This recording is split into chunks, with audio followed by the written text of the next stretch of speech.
Namaste, my dear friends. As yoga is becoming very popular, yoga also has its own set of challenges that comes with popularity.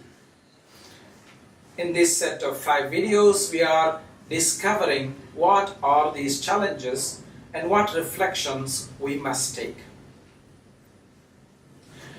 The second great challenge that yoga is facing is the lack of common frameworks. When we say we are practitioners of yoga, it sends to the minds of people a wide variety of meanings, because some people think that yoga means to do some gymnastic type exercises.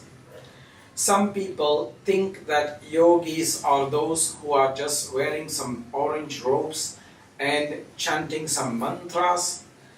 Some others are also thinking that yogis are some new age people who are smoking some special and magic mushrooms.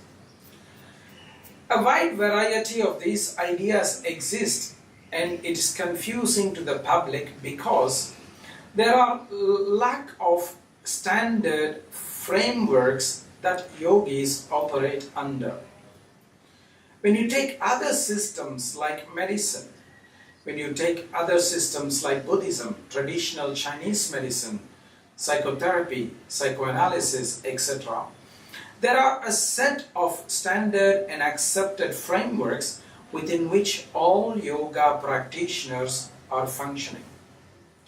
Now, not to say that there must be professional rules which are very rigid in yoga, because yoga is also ultimately about individual freedom.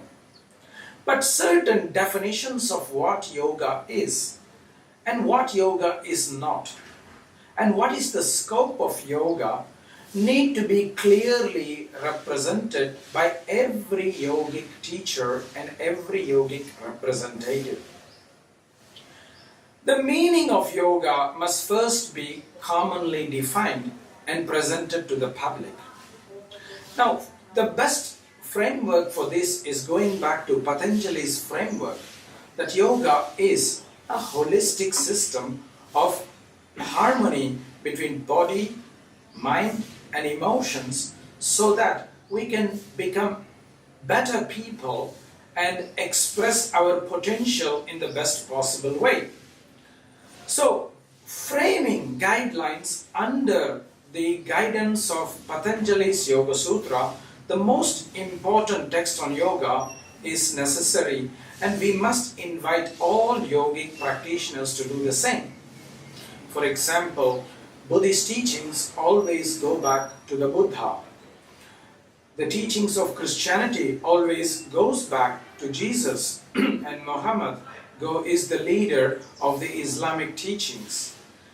The same way, yoga must go back to Patanjali, not because Patanjali is the religious leader of yoga, but rather Patanjali is the first teacher of yoga philosophy.